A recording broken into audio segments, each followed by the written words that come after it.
Hey, how you doing? This is John, and welcome to John's Long Box. Today we're going to look at Kurt Busiek's Astro City.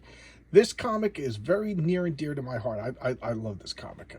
This is issue number 1. This is the first appearance of Astro City, and just look how beat up this comic is. Normally I keep my comics in really good condition, but this comic has the distinction of being like the most traveled comic. I bought this when I lived in New Mexico. And I brought it to Seattle because I wanted one of my buddies to read it. So I brought it up to Seattle. He loved it. He went and got the trade paperback of the first 6 issues. This comic got me a girlfriend. I had one of my, she friend zoned me. We read this comic, so whatever it was, it turned into, we dated for like a year. I brought it back to New York, and I gave this to friends to read. I just beat the hell out of the first 6 issues of Astro City. I absolutely loved it. So we'll talk about at the end of the video. Okay, all this stuff. But look at this great cover by Alex Ross.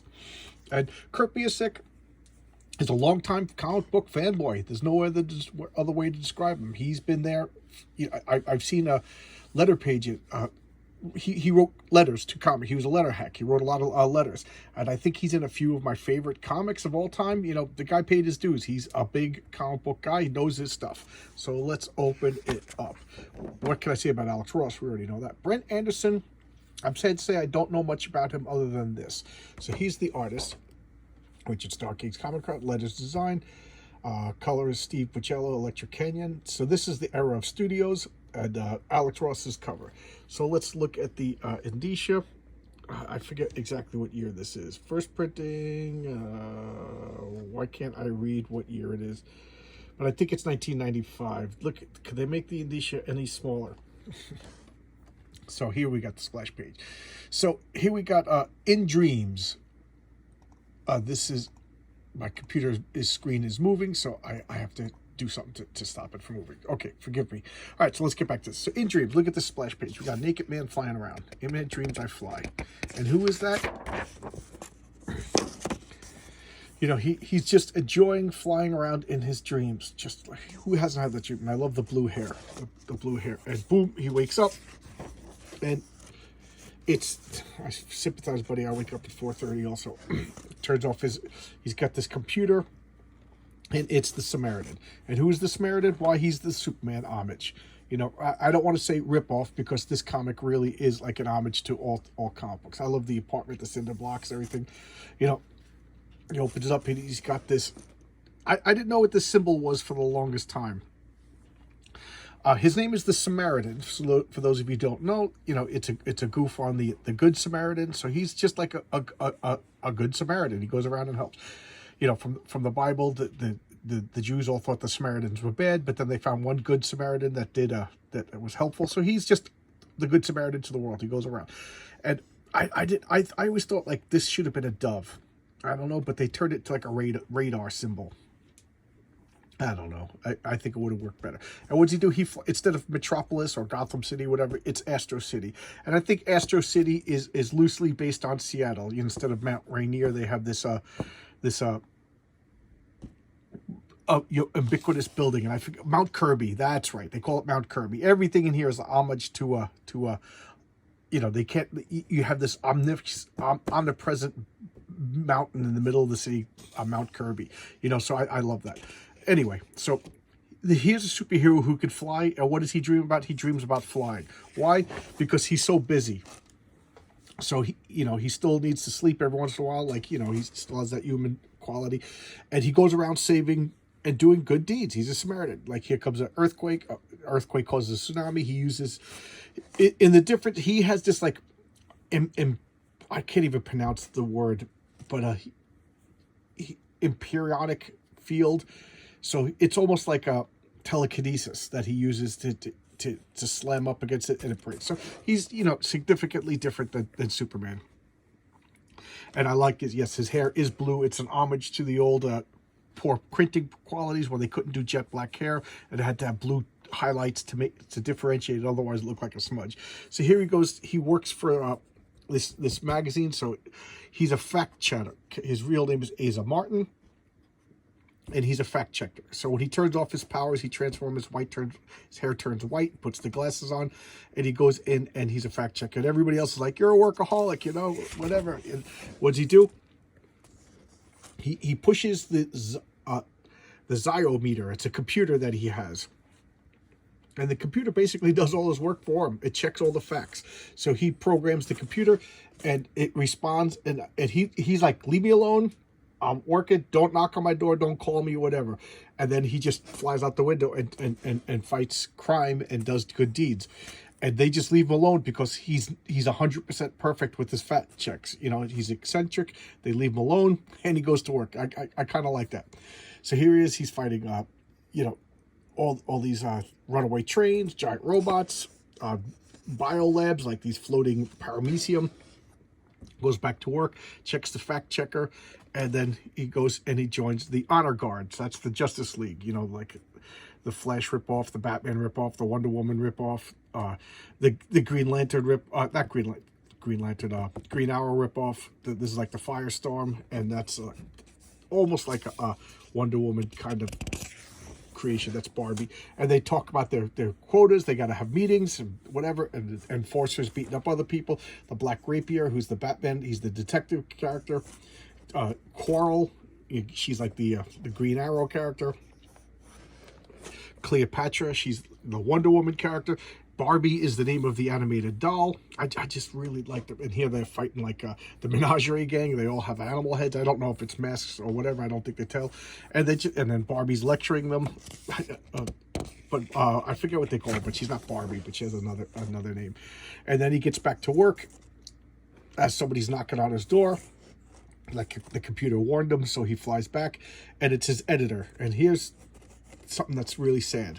This is the loveliest women in Astro City, and he's just doing a fact check on these articles, and he says he hates it whenever this comes up, because here's all these beautiful women and he's lonely. You know, it's kind of sad, poignant actually. He's literally the most eligible bachelor on the planet. You know, who would just want to you know, men want to hang out with him, women want to date him. You know, he's Superman. You know, and he's lonely. And he dreams of flying. Why? Because the only flying he gets to do is between missions. He can never like do luxury flying. It's actually very, very sad. I don't know. I find it touching, poignant. You know, he's bulletproof. He's raising treasure. He's rescuing a cat from the tree. You know, buildings are collapsing in Tokyo or Boston rather. So he's saving that guy. Okay, we got a pull-out poster of the cover by Alex Ross. It's falling apart. I got to get another copy. This is just so beat up. He's saving the building. Like, I love this. He could send out like it's, you know, if I could say realistic when I'm talking about superpowers and costumes and capes, like Superman will stand there and save a building from collapsing. So the way he explains it is he sends out this, what does he name it yet? But it's an periodic field, I remember. And he's just, I could save everybody on the planet, but I can't save everybody on the planet, but I do what I can. So he's receiving an award. And while he's receiving the award, he goes out and saves somebody, comes back, you know, at super speed. And he goes into his alleyway. And he says he steps sideways into reality. And this is his trophy room. So it's kind of like a fortress of solitude, that it's extra dimensional space, and he hangs up all his trophies, you know. And then he's fighting this guy. I forget his name, but Kurt Busiek has a lot of really cool names for it. It's like a doomsday kind of character, just beating the crap out of them, fighting each other. You know, the Living Nightmare. That's his name, the Living Nightmare. And they're just fighting, and you know, superhero. I'm going fast because, you know, I don't know. I'm just going fast. My videos have been long lately. So I love this. He flies him up to space and he just throws him into the sun, you know, which is like, why not? He's not a living entity, so he's a psychic conglomeration of all people's nightmares. So you know, it is exhausted, and he lays into bed, and when his costume dissolves to get repaired by the computer, and he falls asleep and he dreams of flying, you know, because whatever. And then I love this. You're now leaving Astro City, and I actually have a letter published in one of the issues. I don't remember. Here's the next one, The Silver Agent, which is like a Captain America story. Wildstar ad. this is Image Comics. I don't know if I said it. The Regulators. I know nothing about the Regulators. Oh, it's written by BSEC. I should check it out. The Regulators. Okay. Max. We all know about the Max. I never showcased this. Bone. I think I did a showcase for Bone, and here we got some character sketches. So, again, spoilers. I love this comic. This is still one of my favorite comics of all time. I looked forward to it. It had an erratic publishing schedule. It was Image Comics. Then they canceled it after 6 issues. They had like a half issue that was like the Crisis on Infinite Earths. That like really, it did like the whole Crisis on Infinite Earths in like not even 22 pages, like 11 pages. It was brilliant. And then they did the second series, and then it went to DC for a while, and it's been bouncing around. So there's different volumes. It started over at issue 1 a few times, and there was a couple of one-shots that focused on different characters, and I loved it. Absolutely loved it. What killed this comic was the last story. It went on too long, and I hate to say it, but it just wallowed in identity politics. It was racism in the 70s. It was just a slog. This was just fun homage to Bronze Age, Silver Age comics, superheroic actions that was poignant because there were twists on Superman. Like these were stories like the Batman story, the Confessor, who's another Batman. There's a couple of characters that are, Superman there's another one, Supersonic. You know what I mean? There's different spins on like there's the Captain Marvel ripoff, or homage rather, called The Gentleman, that I think is brilliant. So many good characters, but sometimes there's different. So there's the Black Rapier in the Justice League. Then there's the Confessor, that is like solo Batman. I don't want to spoil it, but that is an excellent story. And his sidekick instead of Robin is Altar Boy. It's a religious thing. It's so good, and he puts nice spins on all the superheroes. This comic was very influential in my role-playing game. It made me look at superheroes from a different perspective. And if I may be so bold, I've been working on a couple of comic book scripts, and I've been influenced by this a lot in Kurt Busiek's writing, in that he makes his superheroes, like, you think Marvel superheroes are flawed, and they're flawed in a logical, human, poignant way. I've been using the word poignant a lot lately. I guess I'm turning pretentious. But anyway, I cannot sing the praises of this comic enough.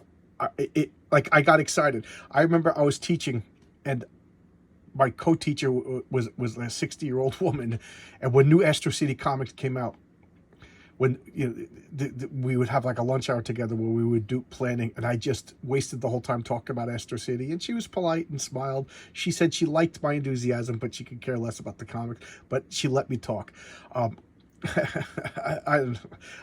Again, am I making myself clear? I really, really enjoy this comic. But Kurt destroyed it with wallowing in identity politics. Identity politics destroys everything. It destroyed the X-Men, it destroyed all of Marvel, and it destroyed all of DC. But this was one of the earlier casualties of identity politics. I recommend everything up until... why can't I think? Like the Dark Ages, I think was the name of the story. And so I'll say like the last 10 issues or so, the sales plummeted, and I think he shopped it around, and nobody wants to do it anymore, which is a shame, because this really was for I'm going to say for 10 years, this was the comic that I look forward to the most. Now, let me talk a little bit about Kurt Busiek. I never knew how to Busiek. I never know how to pronounce his name, so forgive me. Very fond of Kurt as a writer. Excellent comic book writer. Very fond of him as a letter hack. I enjoy seeing his letters from when he was a little kid in old Bronze Age Marvel and DC comics. Matter of fact, I started up a forum that was pretty much, it was just like a stupid forum to talk about comic books. And I had less than like 70 members on my forum. This was, I'm going to say around 2000. And Kurt Busiek joined. I don't know why, but he joined, and we were talking about like Archie and Jughead comics, and and it was really, really weird. And he joined, and I interacted with them, and I got along with them. Keep that in mind. Then 2016 came. So okay, so let me backtrack. So just before opening this video, like I went to see him on Twitter to see what he's up to. I was going to push whatever he sells. I'm blocked. Me. This man was one of less than 100 people on my forum. We used to talk and chat, you know, have a good old time. And now 20 years later, I'm blocked. I've never interacted with this gentleman on Twitter. It's got to be a block bot thing, you know, and I guarantee you it's because I also follow Ethan Van Sciver. But I'm a mature person who can get along with other people. Now, Kurt Busiek is a lunatic in real life. His writing is wonderful. I will still say that, as I drop the comic, I will still say that this is one of my favorite comics of all time. And I think if you want to write superhero comics, this is like a must-have to get, you know. A lot of the comics are from, the stories are from the perspective of people who live in a town like Metropolis or Gotham or Astro City. It is phenomenal. But something happened in 2006. Donald Trump got elected and he went berserk. And for like 4 years on Twitter, it was Kurt Busiek resists. Kurt Busiek, like, what are you resisting? You think you're a rebel? You think you're fighting the empire? I mean, you had all of the media. You had every branch of the government. You had the judicial system. You had you know every local government on your side. Who are you resisting? You know, what are you resisting? Democracy? A guy got elected that you didn't like. You know what I mean? Half my family doesn't like Trump. Half my family does like Trump. We all sit at the same table. Why? Because we're adults. You know. But Kurt Busiek resists. I thought it was very childish, and now he blocked me. I don't know, and I never interacted with him. And I mean, I wouldn't consider him a friend, but he was a guy that I used to interact with regularly on my personal forum. You know, that forum vaporized. You know, you know, the programming changed. It couldn't be updated, so I abandoned it. Then I started a forum called the Villains and Vigilantes Forum, which I still run. Kurt's not a member of that, but that forum, we're having problems right now. If Villains and Vigilantes villainvigilantesforum.com is my website, and that's where I put all my story ideas and things like that on that forum. But right now it's down. My co-administrator Paul, who's more technical. I'm more the weirdo story guy. He's more the technical guy. That's his job. He's going to get it back up in a couple of days, we hope, because I would lose so much information. I put all my comic book scripts in a little hidden area that, you know, I'll be so mad if it goes away. But focus. Astro City, wonderful comic. I can't recommend it enough. The last 10 issues or so, it killed it. It killed it. What do you want me to say? Identity politics is cancer. All right. Thanks a lot. I'll see you guys tomorrow with another video. I don't know what I'm going to do for Sunday video, for Sunday comics. Next Wednesday, I'm going to have Jeff Hatcher talk live chat. He's a subscriber. He's just, you know, a regular guy. We talked a few times. I said, yeah, come on, why not? He before I started doing live chats, I messaged him, and I just wanted to see if I knew what I was doing. So we actually like aped out a live chat just to see if the software worked, if I knew what buttons to push. And I was like, yeah, come on live, you know. So he helped me out, and I feel bad because I pushed him back a few times because a few other people could only do it on a certain day, you know. So there we go. So it's Jeff's turn. He's gonna do a back issue bonanza of his own comics. I think it'll be fun. And just today, Chuck Dixon agreed to be on my channel. So the next available week is July 26th. So July 26th. I know I don't usually announce other people because, you know, people drop sometimes, people, whatever, things change. But I'm just too excited. Chuck Dixon, geez, this is like one of the most important comic book, if not the most important comic book creator still working, you know. Oh God, and he's actually funny in the exchanges. So thank you, Chuck. And I ramble. Okay, focus. All right, I'll see you tomorrow with another video.